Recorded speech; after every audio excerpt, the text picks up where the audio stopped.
So hello everyone on YouTube and welcome back to Warwick Road. So this is a December layout update.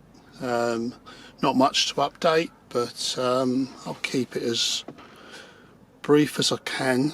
So I'd like to thank everybody for their continued subscriptions, new and old, and also for some really nice comments I've got over the last sort of 4 or 5 months. A lot of positive things about how the layout's looking, tips on how to do things differently. So always welcome constructive feedback on anything I've done, because I don't have all the answers, and always looking for tips on how to do things better, or sometimes not always better, easier.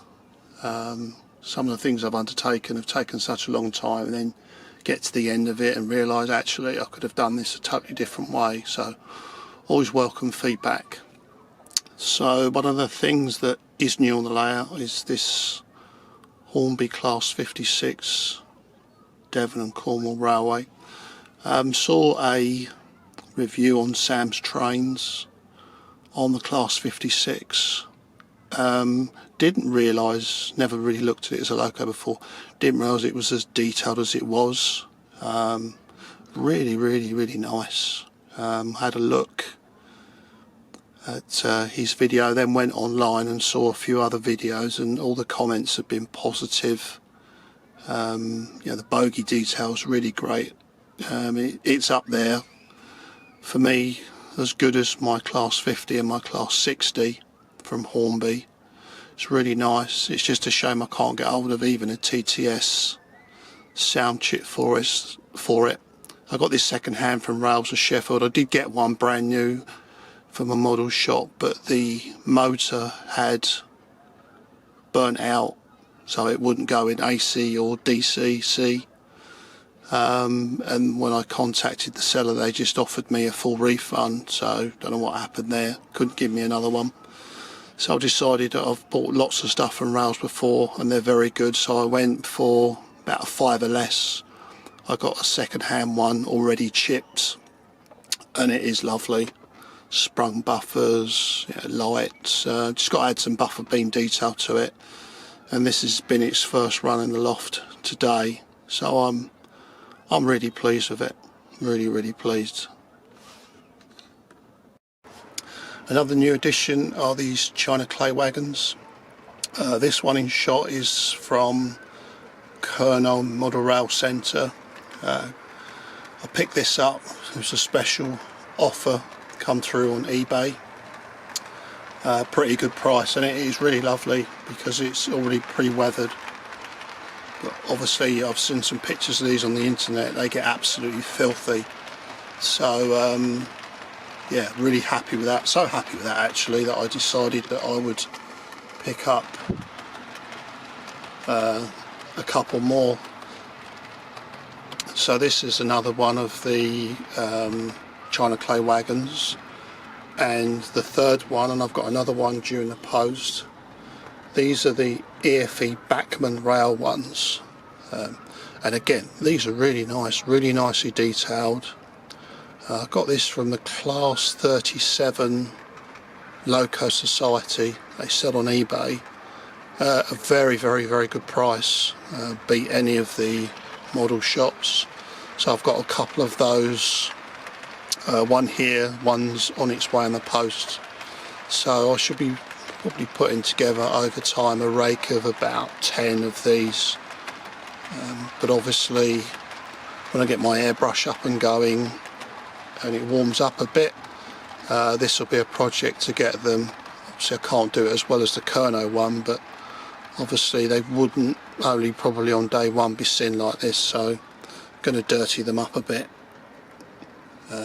Obviously got to spend a bit of time looking on the internet to see just where the dirt gathers on them. But again, a project, but again really nice wagons, and something totally different from intermodal to the J&As that are going around in the background, the car wagons. Just some variety of wagon rakes going around the layout. So one of the biggest things that's gone on is I tried to get up in the loft in November and absolutely couldn't because it was just far too cold. I think I came up here for one day to do a few bits, and within 40 minutes I'd had enough. My hands were cold and I just fed up. It was just way too cold. So I figured that, as in previous years, I'd lock everything away, take any projects downstairs, and not probably come back here till sort of the beginning of March when it started to warm up a bit. With all the things I wanted to do, that just seemed far too long. 5 months of the year I couldn't come up here. So what I've decided to do, I bit the bullet. Before my roof was damaged, I was going to get somebody in to convert the roof, but alas, I'd so much damage to the roof that the money for that went into actually getting the roof taken down and replaced. So what I've done is I've gone for this aluminium insulation. So I've done the whole of the loft over the last week, and it's made a huge difference. I mean, it's 7 degrees outside, it's windy, it is cold with the wind, and normally in here it'd be far too cold, but with this foil it has made a difference. I'm only up here now in just a t-shirt and a sweatshirt. I've got a heater on. I've got a heater up here, but I'm going to put it on. So I'll get a few more months up here. I guess January and February, when it's minus something, it'll be too cold anyway. But yeah, it's made a huge difference. So I'm really happy that I've taken the plunge and done it. Been putting it off probably for a couple of years now, but just so keen to get on and do stuff. It's hopeless when you can only do it for 7 months of the year. Well, and then in the summer when it's too hot. So hopefully this will have the same effect when it's boiling outside, that it should be a lot cooler in here and allow me to come up here in July and August for extended periods of time. So the next job I've been doing over the last, I think, August and September was third rail. I run class 350s and always wanted the layout because this is what is all around me. Gatwick Airport, Three Bridges, all around there is all third rail. So I've always wanted to model it, so I've started putting in the third rail. The biggest problem I had was that I couldn't get hold of the Pico conductor chairs, I think they're called. Tried all the model shops, Rails of Sheffield, Hattons, all sold out. So literally found some on eBay. At one point they were going for sort of £10 for one pack. I think they're only supposed to charge £5.95, so I didn't bother bidding, but I managed to pick 6 up the other day from a seller who just seemed to be getting rid of a packet of 6, and I got those for 25 quid, so it was less than I would have paid in a model shop. So I've got enough chairs now to get the greater part of the layout done.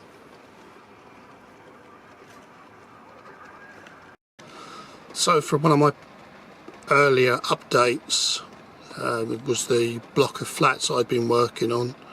So this is them almost finished now, just weathering. So I've got drain pipes, cladding on the front, and I'm pleased with these because this is my first, well, no, not the first, but it's the biggest scratch built project I've ever done. So I'm really happy with the outcome. Looking at shots, seeing these types of buildings, whether they're converted from factories or stuff, but right on the edge of railway lines. So I'm really pleased with the outcome. And you can see in the foreground I've started work on in between with all the rubbish and bits and pieces, so some old rail that's been left over. the old wooden sleepers rail has been removed and the concrete been put in. Some of the ballast bags there, the growth, and obviously you can see the third rail has gone in there as well. So it goes all the way through to the station. So this down here, there's still a lot of work to be done. This is the area that gets the least attention at the moment. So now that I can come up here on days when it is 5, 6, 7 degrees, this is where I'll be spending a lot more time bringing this up to scratch.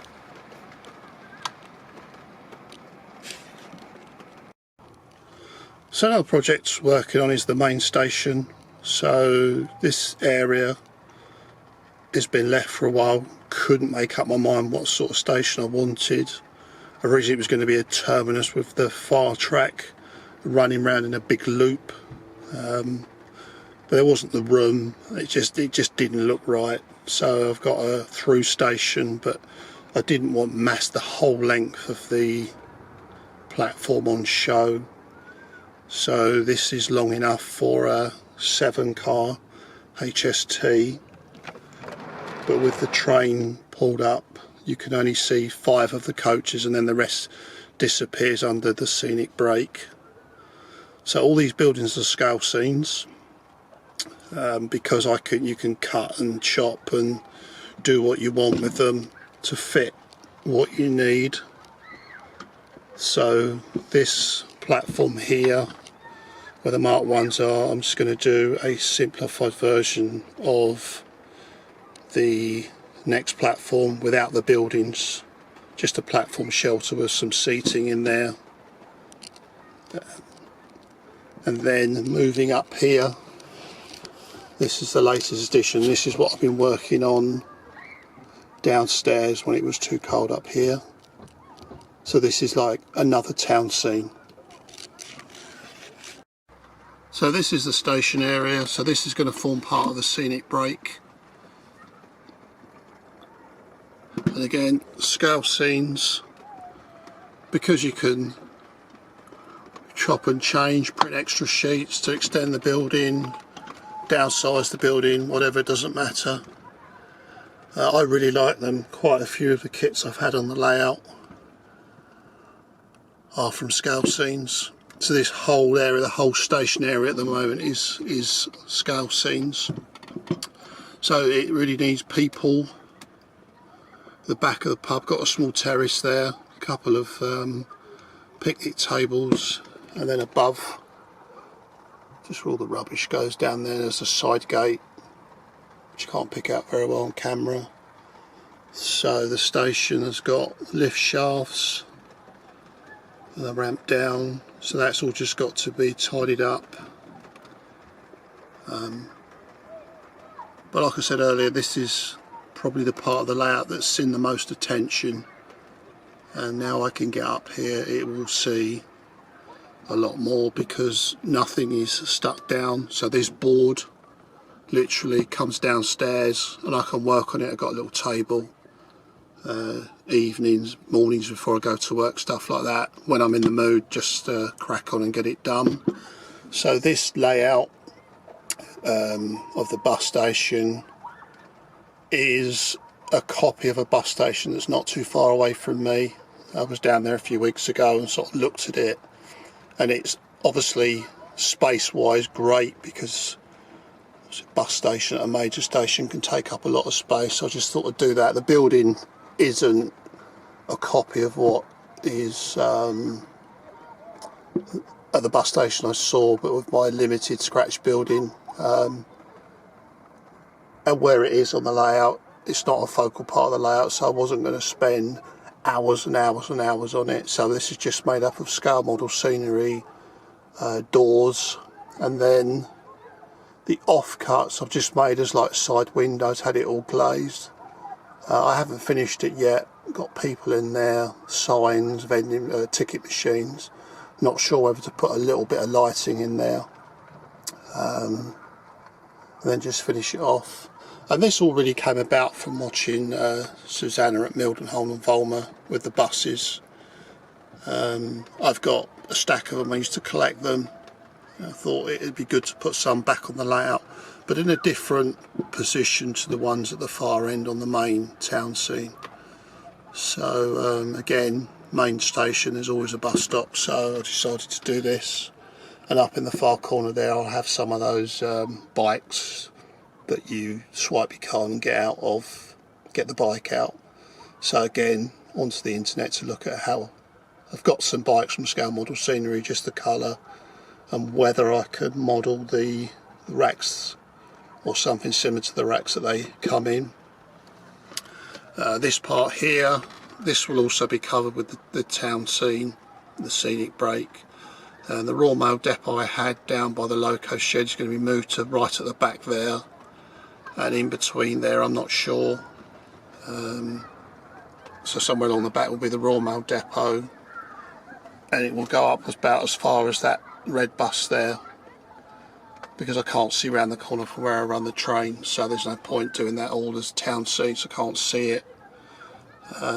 But you know, this is going to take me a long time to do, but you know, when it's too cold or when I'm not in the mood to come up here, when I can get some plywood that's reasonably priced, I'll get some and then make plans to carry on with this. But from here, I really do like the view down to the far end of the layout. That I really do like, with all the buildings down the side now. Breaks it up a bit. And then it's just to decide what to put across the top here. Unsure yet, but I think I may go with a terrace of little shops and stuff like that, but not sure. So this building here, the car park that I'd scratch built, when I've put it on here, I'm not 100% convinced it looks right, so the shell will stay, and I'm not sure whether I buy another of the Scale Model Scenery office kits and double it up, or whether I do something myself. So it stays there like that until I can decide what would look best there, because currently it just doesn't look right there at all. It looks a bit odd. The car park, multi-storey car park, just stuck in the middle of a factory, offices and a big row of apartments. So not sure, but it won't stay like that. It just doesn't look right. One of the other things I'd been working on downstairs was seafoam trees, so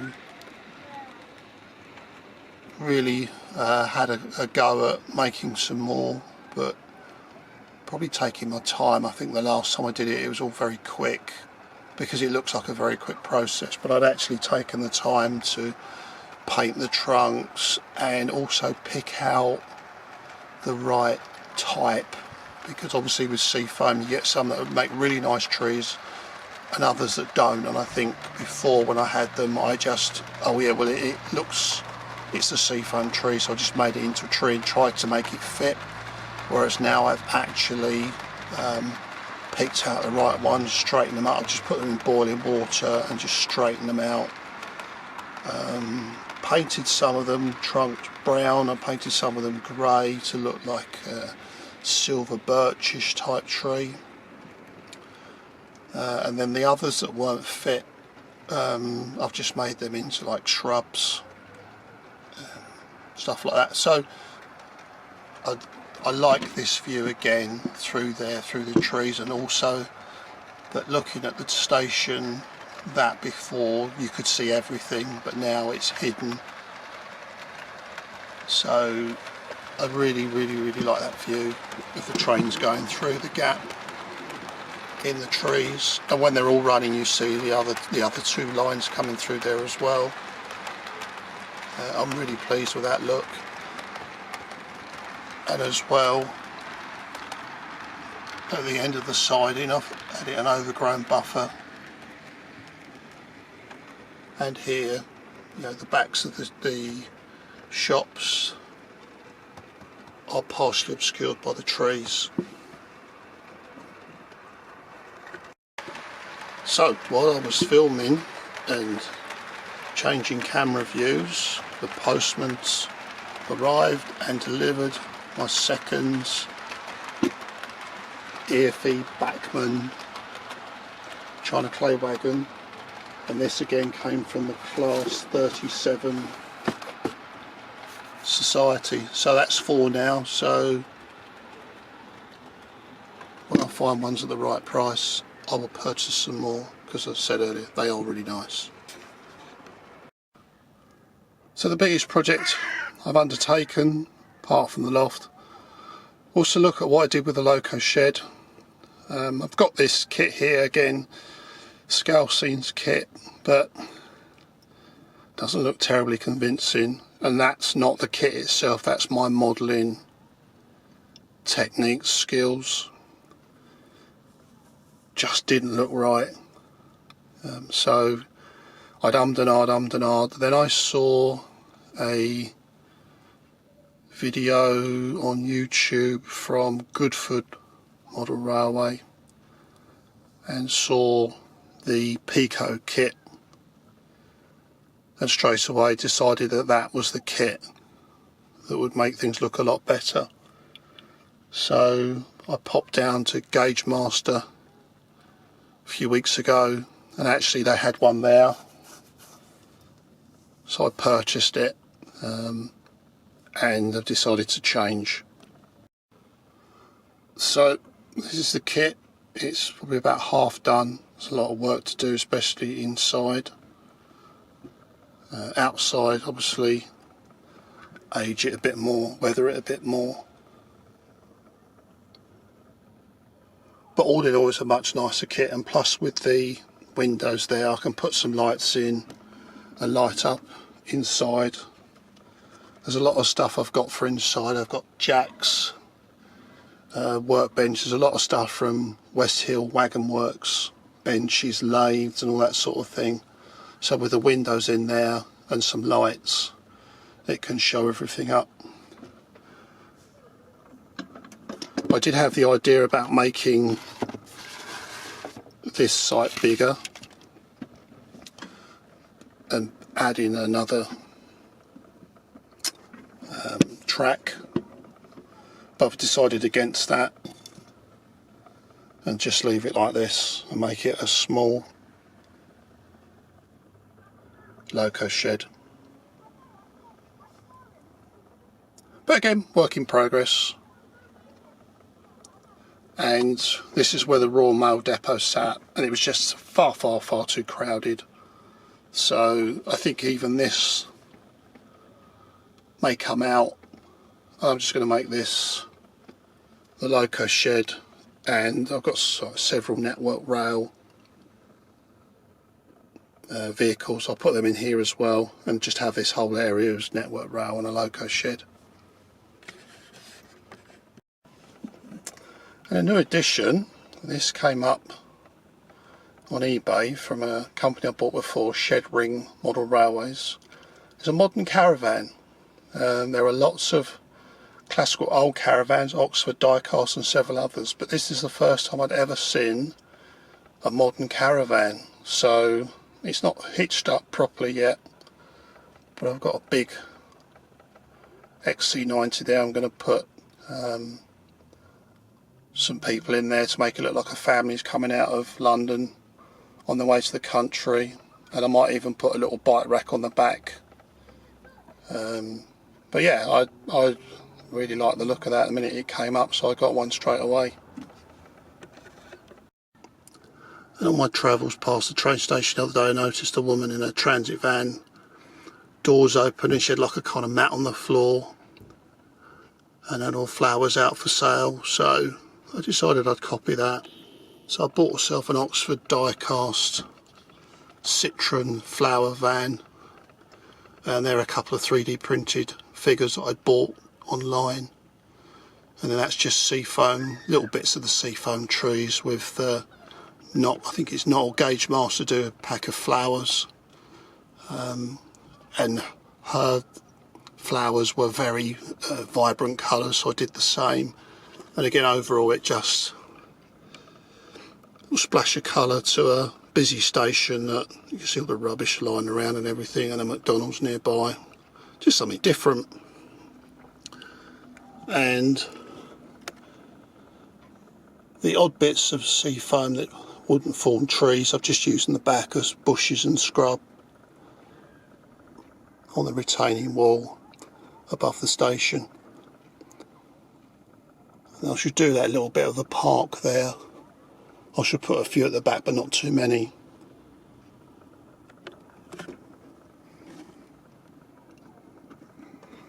You can see another view of the trees I've added, and just a few more to go, but I need to just sort of darken up the ground there because it wouldn't all be green, because the grass wouldn't grow under trees that big.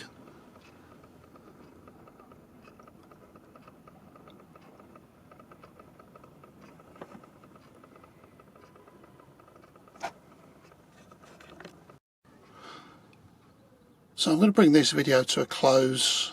I think I've covered everything that I've been up to, probably the last 3 months. Again, I'd like to thank all the subscribers and all the people that have taken the time to view the video and comment. It's really much appreciated, and it is nice to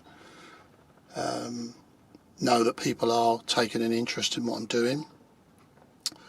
I think over the next few weeks I'll be working on the Loco shed and the station scene, cleaning the track, and hopefully the next time I do a video I'll have like a proper running session and get some more of the Locos that don't see much light, much running out. I'm going to have a chop and change with some of my stock. I've already got rid of a HST because it had given me nothing but problems. So it had one motor replaced, a PC board replaced. It ran for about 2 weeks, and then the motor went again because it wouldn't work on analog and it wouldn't work on DCC. So in the end I got so frustrated with it I just got rid of it, and sort of part of the money that I got for it bought the 56 and 3 of the wagons, so 3 of the China clay wagons. So I'll probably look at that, what I've got, what I've run in. A couple of Locos, when I look at them I'm thinking, I don't really want that, so I might have a bit of a clear out in the new year, because I like the look of the Acura scale Deltic, but I haven't got to do anything just yet because that looks like it's going to be a while off. And also the Dapol Class 59, if that comes out next year. I might have to purchase one of those. So yeah, sign off now. I'd like to thank everybody again for your interest in Warwick Road. I hope everyone can stay safe and have as good a Christmas as possible, and I will speak to you pretty soon in the new year. So thanks for watching, stay safe and happy modelling. Thanks for now, bye.